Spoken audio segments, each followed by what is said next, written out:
Hi, everyone. I'm your host, Eric Delvin. I work at the Nature Conservancy as the director for the Emerald Edge, the area that we're visiting today.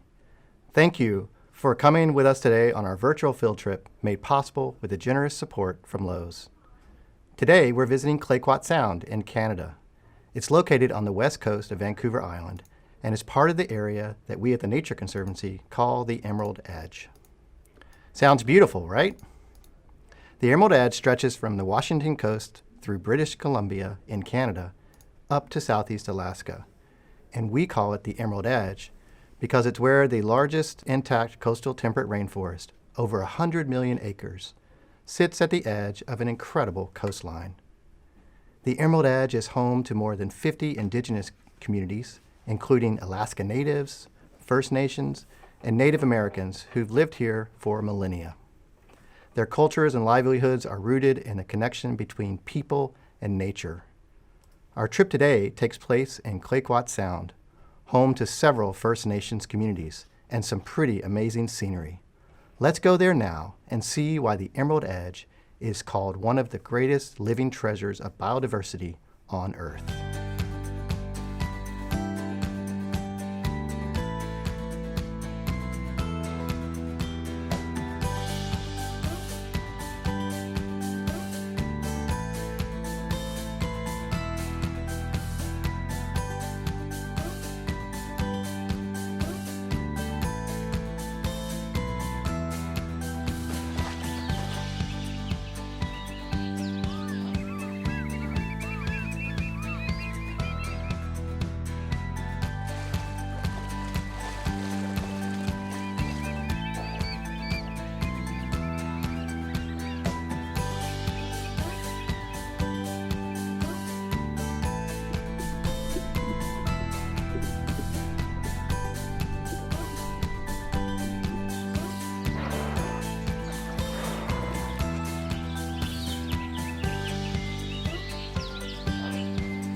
I am always in awe of this place. There are so many animals and towering trees, and the water is so emerald blue.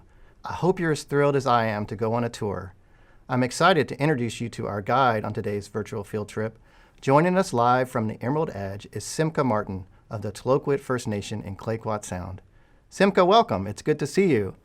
We are excited to talk to you today. Can you tell us a little about yourself? Hi, Eric. Thank you. It's great to see you too. And hello to everyone watching. I'm excited to show you around my home today. As Eric said, my First Nation is Tla-o-qui-aht. The phrase First Nations describes some of the indigenous or native people of these lands and waters who are descendants of the original inhabitants of North America in what is now known as Canada. That means our families have always lived here. The Tla-o-qui-aht First Nation is one of 3 First Nations within an area known as Tla-o-qui-aht Sound. And we are one of 14 First Nations within the Nuu-chah-nulth culture grouping on the west coast of Vancouver Island. There are over 617 First Nations communities in Canada. This interactive map is color-coded to show native lands across North America. You can explore it more by going to the link on screen or in the teacher's guide. Wow, 617, that's a lot. It's fascinating to know there are so many different First Nations. Tell us more about what it's like growing up in Tla-o-qui-aht Sound. Have you always lived there? Yes, I grew up here. When I was a child, my best friend and I would spend a lot of time in the forest and on the beach that surrounds our village. We would play on swings and climb big spruce and cedar trees. Sometimes we would go in separate directions in the woods until we felt just far enough apart and then howl our way back to each other like wolves. The forests are so beautiful, and it was really fun to play in them as a kid. Now that I'm an adult, I don't do as much tree climbing. I don't like getting sap all over my clothes, but I still do explore places in my homeland that I've never been to before. A lot of people, like you all watching, visit this area with their families for vacation. It rains a lot here and we have a lot of gray days, but the summer has a lot of sunshine, which is when many people come to visit the area. Thanks, Tsimka. As you know, I've been to Tla-o-qui-aht Sound many times, and you're right, there is a lot of rain. All right? Ready to have some fun? During our trip today, we're going to play a game called Nature Spy. We sent your teacher a list of animals that you'll see during today's field trip. Pay close attention. When you see an animal on screen, look for it on your worksheet and check the box of the animal you saw. Now, let's take a moment to introduce our classroom of fourth graders from Susie Fuentes Elementary School in Kyle, Texas. They're going to be helping us out during our trip. Hello, class. Hello. Thanks, everyone. So glad you could join us today. Earlier, I said the Nature Conservancy created the name Emerald Edge to describe this long coastline that stretches all the way up to Alaska. It's actually about 30,000 miles because there are so many islands and inlets. But Tsimka, can you tell us what your ancestors called this place and how you refer to it? We call it Wahyu, meaning home. Also, the word Nuchanush, which is the word for our cultural grouping, translates to all along the mountains and the sea. It's amazing that all that information fits in one word, and it's such a perfect description of your home, what it's like. What's it like to live all along the mountains and the sea? It may surprise you that a rainforest is so far north, but the mountains and sea here are part of what is called the coastal temperate rainforest. A temperate rainforest just means sometimes it's warm and sometimes it's cool, but it doesn't get really hot or really cold. Whereas in a tropical rainforest, it's hot and humid most of the time. But all rainforests get a large amount of rain, whether they're temperate or tropical. This map shows that a temperate zone is further north, while the tropical zone is further south, which is closer to the equator, where it's usually warmer. Our average rainfall is around 130 inches per year. To put that into perspective, in Chicago, the average rainfall is only 36 inches per year. That's a big difference. If you're wondering about snow, we get a little bit, but not as much as other places this far north. There are also a lot of rivers, I bet, with all the rain. Is that right? We do have a lot of rivers. They are made from rain and mist and fog, or from melted snow that is high up in the mountains. It sends fresh water down the hills and to the lakes. The rivers connect us to the sea in many ways. I want to explain one really unique thing that shows how the land and sea are connected here. In Tla-o-qui-aht Sound, there are 5 different kinds of salmon. You might have heard of sockeye salmon, but there are also Chinook, coho, pink, and chum. These fish live in both fresh and salt water, and they go from the ocean to the rivers to spawn or reproduce. After they spawn, they die, which might sound sad, but it's part of the cycle of life. Their offspring return to the ocean to live, and when the dead salmon break down in the forest, they bring nutrients from the ocean to the land. Their bodies feed the plants and the trees that grow so tall here. It's really amazing to think about the way the land and the sea are connected. Tell us about the importance of salmon in your daily life. Sure. Salmon is an important traditional food for us and as part of our livelihoods. Sometimes our entire community comes together for a meal and smoked salmon is on the menu. We also enjoy steamed clams, crab, potatoes, and salad. And we always have a spaghetti option for the picky kids. Other traditional foods include various root vegetables and many kinds of fish, seaweed, berry leaf teas, elk, deer, and on rare occasions, whale meat and blubber. It's hard to choose a favorite, but I do love smoked wild salmon. That's a lot of different foods. It sounds like you get a lot of the food you eat from around Tla-o-qui-aht Sound. We do. And there are very specific stewardship practices for everything that is gardened, gathered, collected, or hunted. We're very careful about not taking more than we need. In our language, we have the word isak, which can be translated to respect for all living things. And that's at the heart of our practices for stewarding or taking care of the land. It seems like a lot of your time is spent on the water in your canoe. Canoes play an important role in your culture too, right? They do. Canoes used to be a main mode of transportation. Since we have so many inlets and islands, canoes were the fastest way to get around. Being on the ocean in a canoe teaches a lot of important local knowledge, like how to work with the tides and the winds and the importance of weather forecasting. Traveling by canoe helps a person get in tune with everything around them. The canoe is experiencing a resurgence today through yearly intertribal canoe journeys where Indigenous people from all over paddle from their homes to a different location hosted by an Indigenous community in North America. Tell us more about how canoes and canoe carving are part of your family.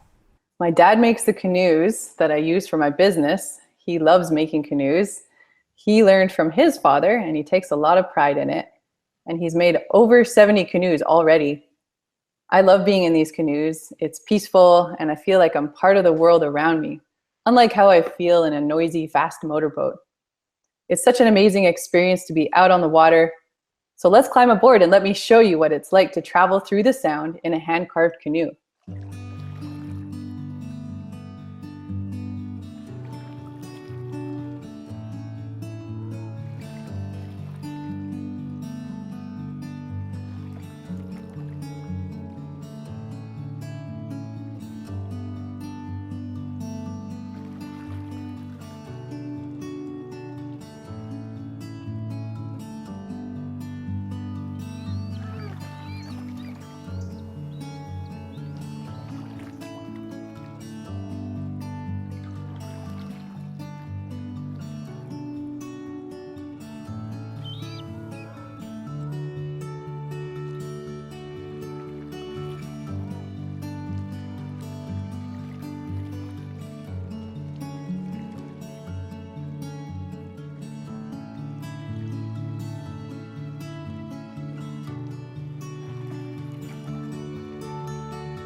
Being on the water looks so peaceful. Did your father make the canoe we just saw? Yes, my dad made that canoe.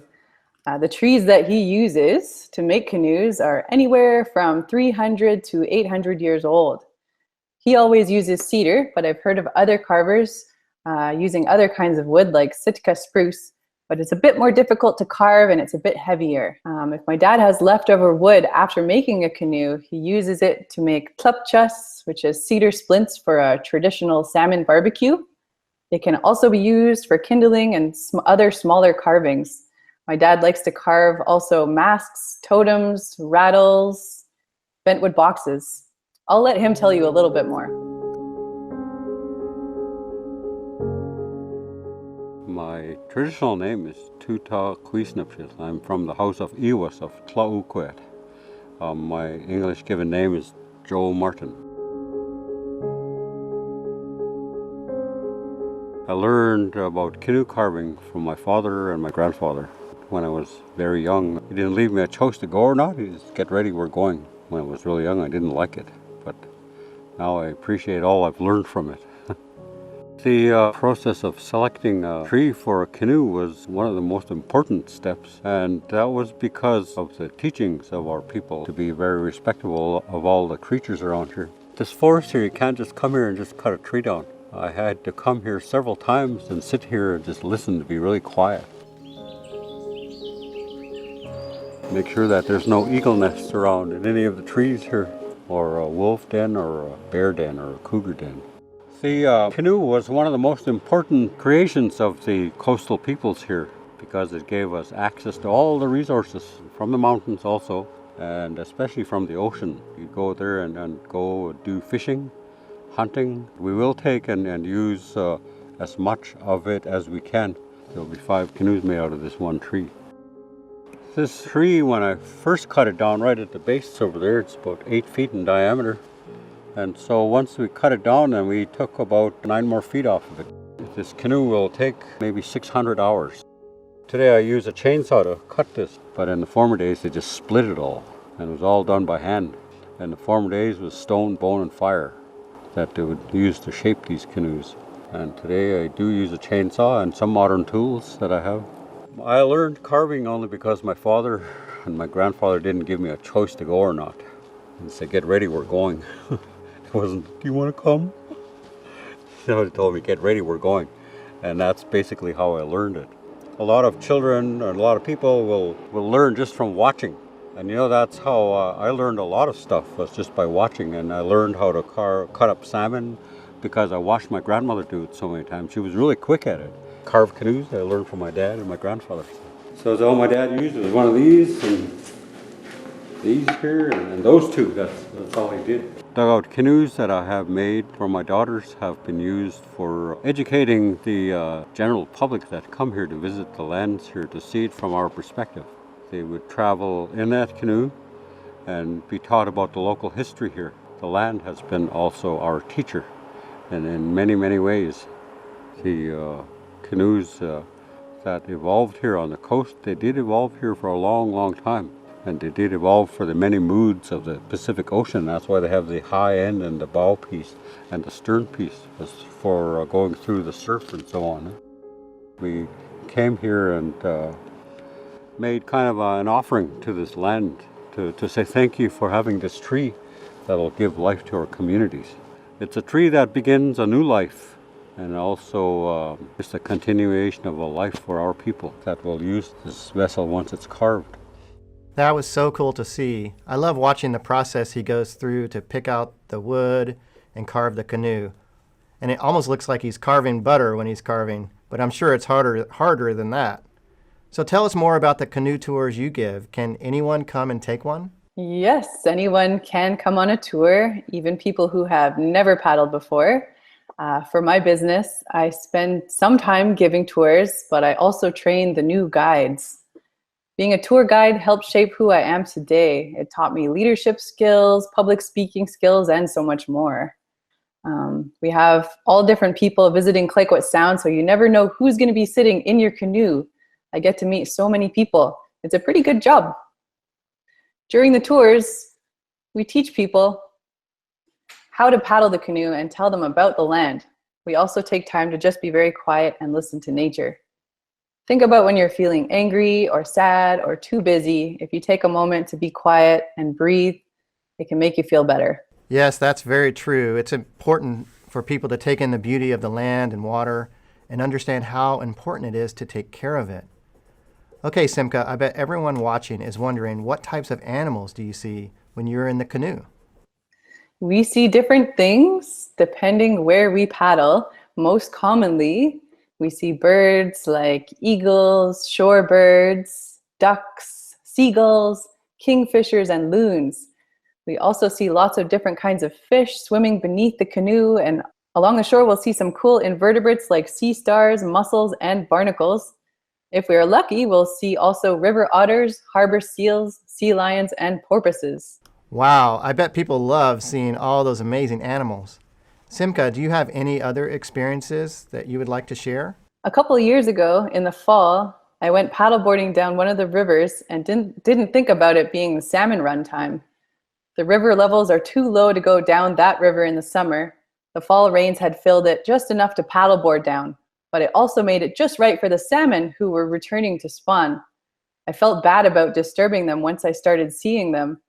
Not only were we spooking the salmon with our shadows, we spooked a few bears who were fishing as well. But really, we were all just spooking each other. Even so, it was nice to see everyone gathered there. That would be awesome to see bears in nature fishing for dinner.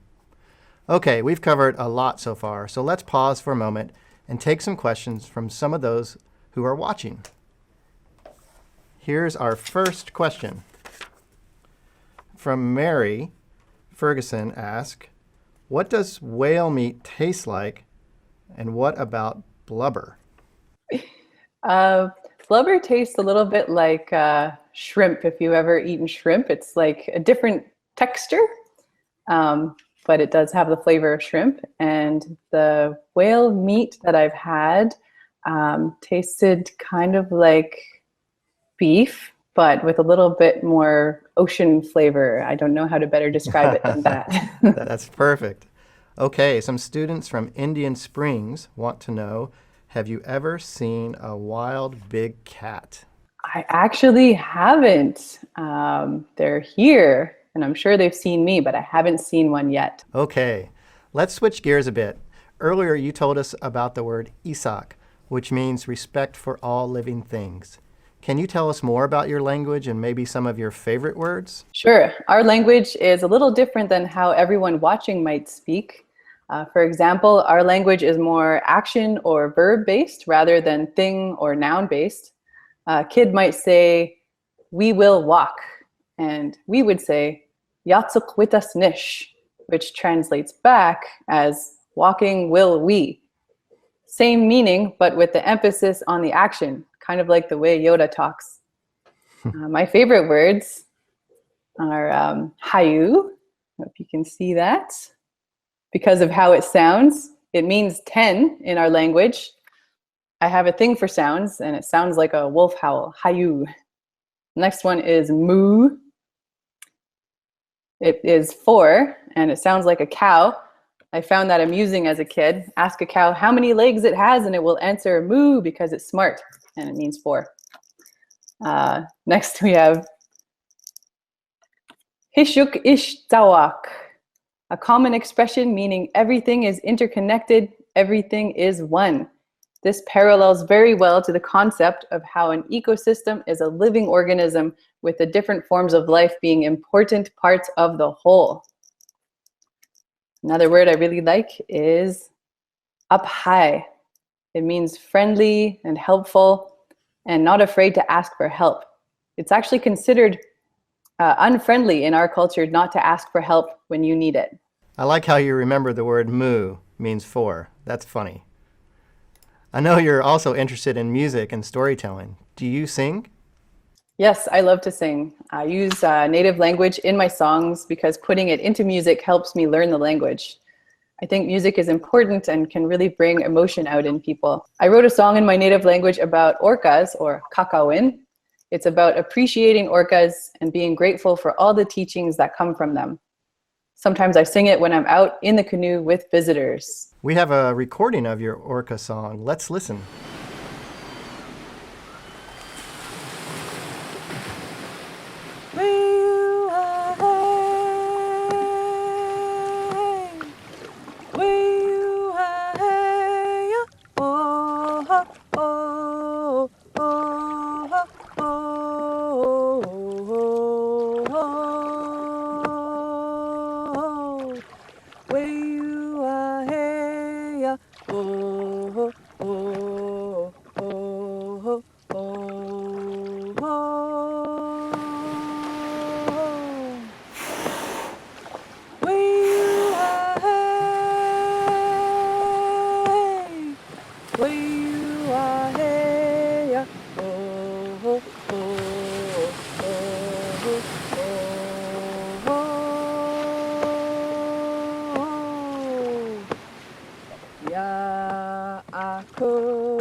I love that song.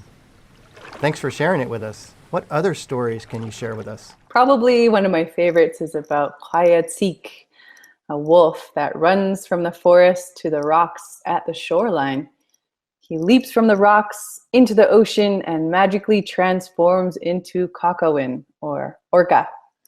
The image of this creature mid-transformation is my family crest. What this means is that everyone in my family has a responsibility to uphold the teachings of the wolf and the orca. These animals are guardians of the land and the sea, and their power is well recognized by my culture. These animals teach us things. They teach us about taking care of each other and about leadership. Here's an example that's easy to understand. Orcas swim in pods. This means that they swim with their families in groups, and they always share food. So even if one orca catches one fish that they could easily eat alone, they are often still observed sharing that fish among their whole family. This is how my family acts too. We are always looking out for one another.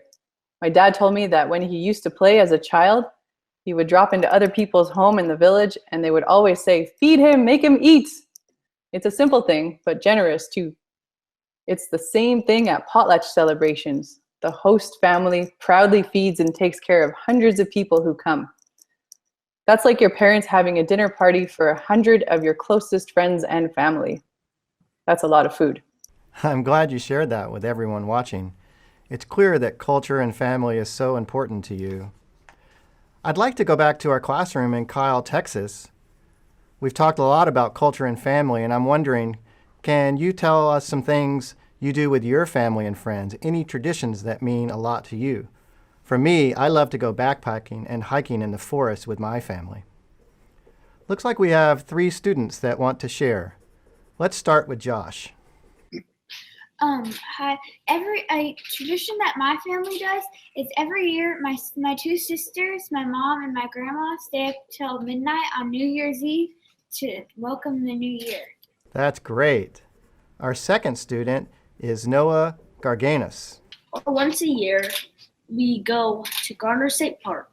It is a park with many trails and a river. That sounds fun. And our third student is Bea Green. A tradition that me and my family do is every year we go to my great grandpa's house and this is on Christmas Eve and we have a pie eating contest. We play Mexican bingo and it's just really fun in general. That's great. Thank you. Those are great traditions. Thanks for sharing. It's fun to share family traditions and see the unique ways we all celebrate. Earlier, I mentioned that this area at the Emerald Edge, it's considered one of the greatest living treasures of biodiversity. And biodiversity means the variety of life that can be found in a place. In the Emerald Edge, there's a wide variety of plants and animals that live in these magnificent forests and coastal waters. And earlier, you saw some of the animals that live here from Tsimka's Canoe. Let's explore the Emerald Edge a little more and see what else you can find.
So you just saw a lot of bald eagles. They like it here because they're close to open water, there's a lot of fish to eat, and there are big trees for nesting.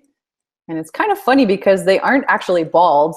The name comes from an older meaning of the English word bald, which once meant white, not hairless like it now does. If you go on a bear watching tour, it's easy to find black bears, sometimes in the water and sometimes on land. They also tend to live in areas with forests, which is where they gather their food. In the water, you can see orcas or kakauin, which are magnificent to view up close, especially when you see air and water come up from their blowhole. This means they are breathing. When they exhale or breathe out, they produce a spout of mist, warm air from the blowhole on the top of their heads. And sometimes you'll see seals swimming through the water too. They're really fun to watch. That's really interesting. Can you tell us about the coolest animal encounter you've ever had? Once I had a shy wolf howl back at me. I was in a boat with a group of kids about your age. We had been hiking in our ancestral forest garden, and we got a call from someone that a wolf was traveling on the shore nearby us. We went back to our boat and started cruising the shore to see if we could see the wolf. We spotted the wolf walking, moving in and out of the forest along the shore, looking at us warily from about a downtown city block away. She disappeared into the forest and we started to drive away. I got this sudden impulse and asked my dad, who was driving the boat, to stop the boat before we got too far, and I just let out this big howl. And we got a beautiful 3 falling note cascade of a response howl a moment later. That was really special. So clearly this is a really beautiful place, and we've seen and heard a lot of inspirational things about it. That's why I want to talk about the importance of protecting what we see here in the Emerald Edge. Tsimka, can you talk about some of the environmental challenges faced by your community? Yes, logging is a huge issue for us in Tla-o-qui-aht Sound.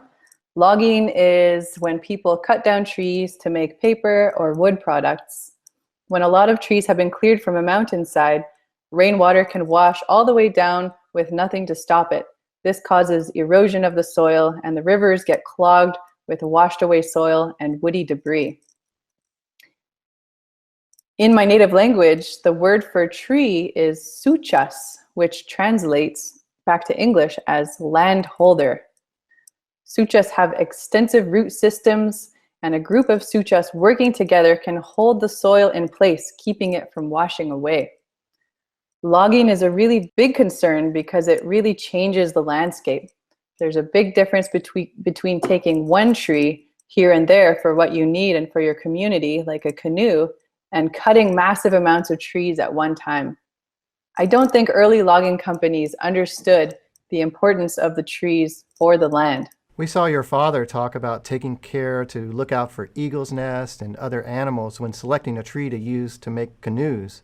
Can you tell us more about how people from your community take care when finding wood for projects like canoe building?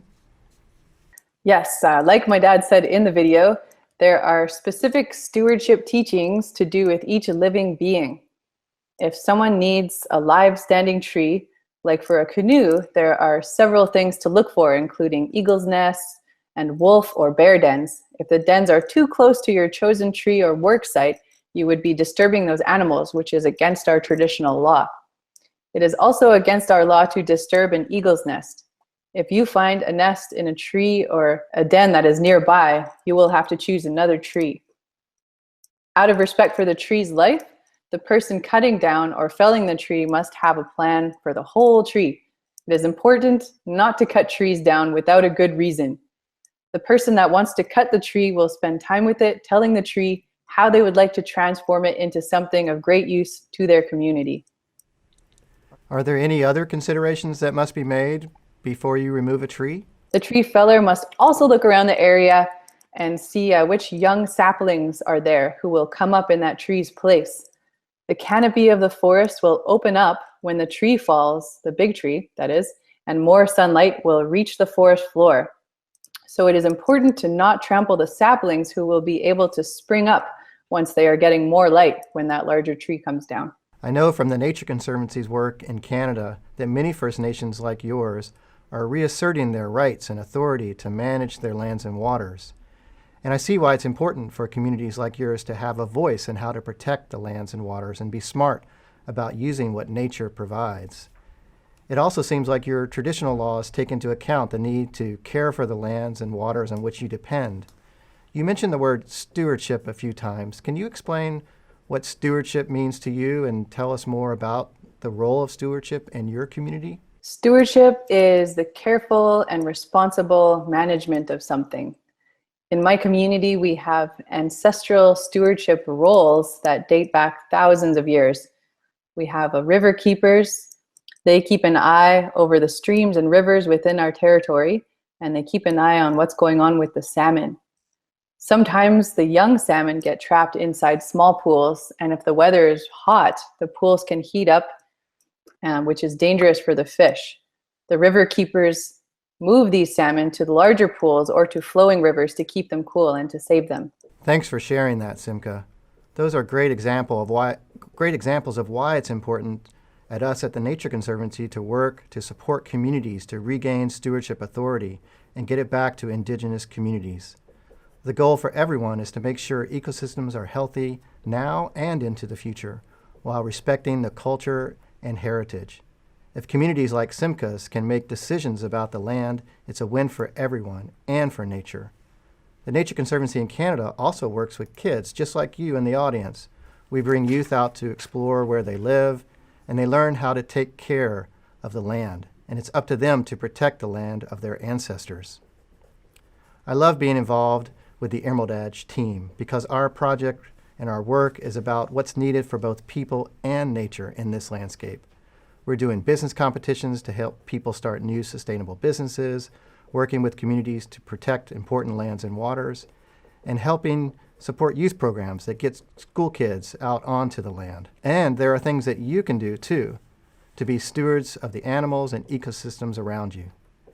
Think about living sustainably and using only what you need, and cut back on waste and reuse things, and of course, recycle.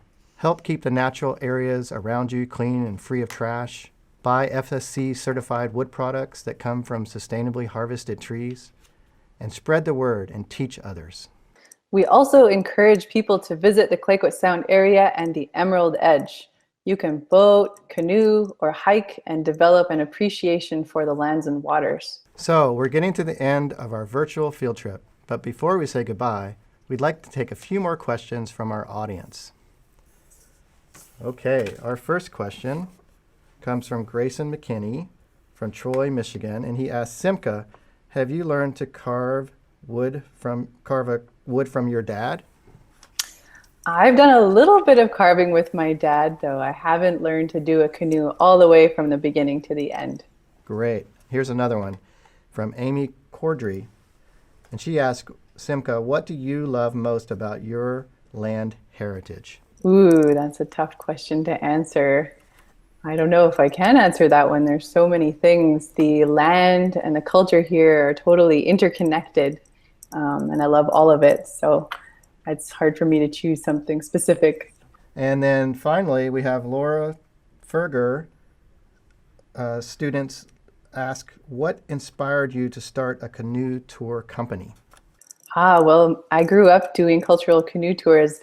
My older sister at the time ran a cultural canoe tour business, and I really enjoyed working for her because of all the skills that I got to develop doing that. And so when she closed her company down, I was inspired to start my company up in order to be able to train other young people from New Channel, from my community, to do the job that I once really enjoyed doing. Okay, actually we have one more for you, Tsimka. A lot of students are asking if it floods there due to all the rain. Do you get a lot of rain all at once?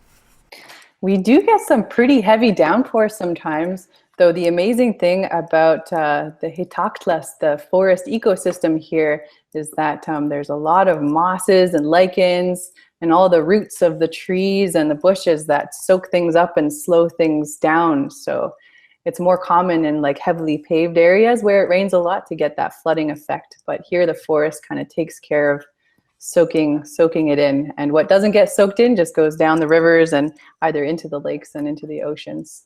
Oh, that makes a lot of sense. And Tsimka, we really appreciate you joining us as well for our virtual field trip and showing us around your part of the Emerald Edge. My pleasure. Thanks so much for having me.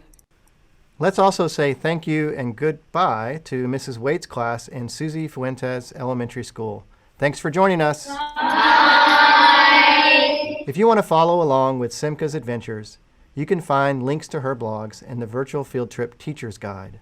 And if you want to learn more about their work in the Emerald Edge that I do, you can find links to information, videos, and activities in the Teacher's Guide as well. Many thanks to Lowe's for providing support for today's virtual field trip. Thanks for joining us. Until next time, goodbye.